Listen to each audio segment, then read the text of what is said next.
Assalamualaikum warahmatullahi wabarakatuh. Hai semuanya. Untuk sejarah Indonesia kali ini kita akan membahas tentang materi kerajaan Islam, yaitu kerajaan Goa dan Talo, atau orang-orang lebih mengenal dengan kerajaan Makassar. Berikut penjelasan sejarah singkat dari kerajaan Goa dan Talo. Oke, untuk kerajaan Goa dan Talo ini sebenarnya merupakan dua kerajaan yang berbeda, yaitu kerajaan Goa dan Talo, bukan kerajaan Goa Talo. Kerajaan Goa dan Talo ini kemudian melakukan integrasi sehingga lebih dikenal dengan kerajaan Makassar karena memang dua kerajaan ini letaknya berada di Makassar. Untuk cerita sejarah kerajaan Goa dan Talo, kita ambil dua sumber sejarah. Yang pertama adalah Hikayat Goa Talo. Hikayat Goa Talo ini berisikan tentang proses islamisasi agama Islam ke kerajaan Goa dan Talo. Kedua, ada Lantaran Cimpunan. Lantaran Cimpunan ini berisikan tentang silsilah raja-raja yang pernah memerintah di kerajaan Makassar. Oke, ini berikut merupakan letak dari kerajaan Goa dan Talo atau Makassar. Secara geografis, letaknya sangat strategis berada di jalur pelayaran antara Malaka dan Maluku.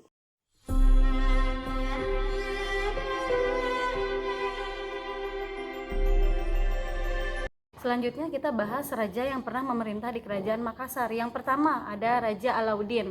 Raja Alauddin memerintah dari tahun 1605 sampai dengan 1639. Raja Alauddin ini merupakan raja pertama yang memeluk agama Islam, sehingga beliau mendapatkan gelar Sultan Alauddin Awwalul Islam. Kemudian pada masa pemerintahannya, Sultan Alauddin mengeluarkan sebuah dekrit yang isinya menyerukan kepada rakyat Makassar untuk menganut ajaran Islam. Di tahun 1639, Sultan Alauddin akhirnya wafat digantikan oleh Sultan Muhammad Daud. Selanjutnya ada Sultan Hasanuddin, memerintah dari tahun 1653 sampai dengan 1669. Pada masa pemerintahannya, Makassar mencapai puncak kejayaannya, memperluas wilayah kekuasaan ke seluruh Sulawesi Selatan. Kemudian dalam rangka memantapkan posisinya sebagai pusat perdagangan, Makassar menanamkan pengaruhnya ke Nusa Tenggara. Kawasan wilayah yang dilakukan oleh Sultan Hasanuddin, kapal milik VOC yang saat itu berkedudukan di Ambon tidak leluasa untuk bergerak ke arah barat Indonesia, dikarenakan harus melewati wilayah perairan Makassar.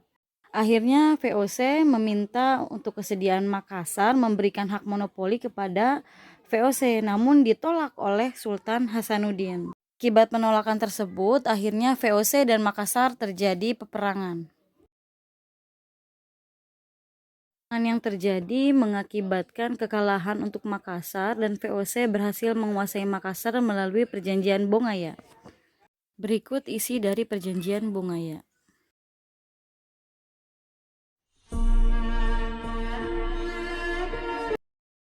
Selanjutnya, dalam kehidupan ekonomi, masyarakat Makassar lebih menitik beratkan pada pelayaran dan perdagangan, sehingga Makassar dikenal dengan kerajaan maritim. Untuk bidang sosial di Makassar, masyarakatnya mengenal adanya sistem feodalisme atau sistem kerajaan. Kedua, mengenal adanya sistem kasta atau lapisan masyarakat. Lapisan masyarakat sendiri yang pertama ada golongan Karaeng atau bangsawan, yang kedua Tomaradeka atau Tumasarang yaitu rakyat biasa, yang ketiga Ata yang disebut dengan hamba sahaya. Budaya masyarakat Makassar terkenal dengan pembuatan perahu layar atau pinisi. Berikut gambarnya.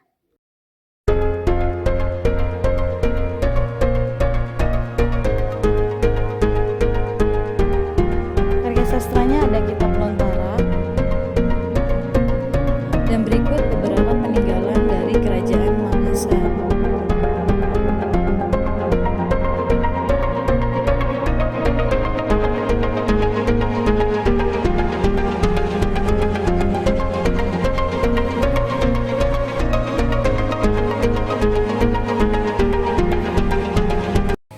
Baiklah, kesimpulan yang bisa kita ambil dari Kesultanan Makassar, yang pertama letak dari Kesultanan Makassar sangat strategis sehingga memungkinkan para pedagang asing untuk datang, singgah dan melakukan perdagangan di wilayah Makassar.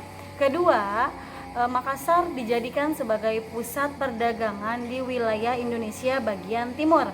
Yang ketiga, Makassar mengalami kemunduran pada akhir masa pemerintahan Sultan Hasanuddin karena adanya penyerangan dari VOC, ditambah dengan adanya perjanjian Bongaya. Oke, berikut video penjelasan dari saya, semoga bermanfaat buat kalian semua. Mohon maaf apabila ada kekurangannya.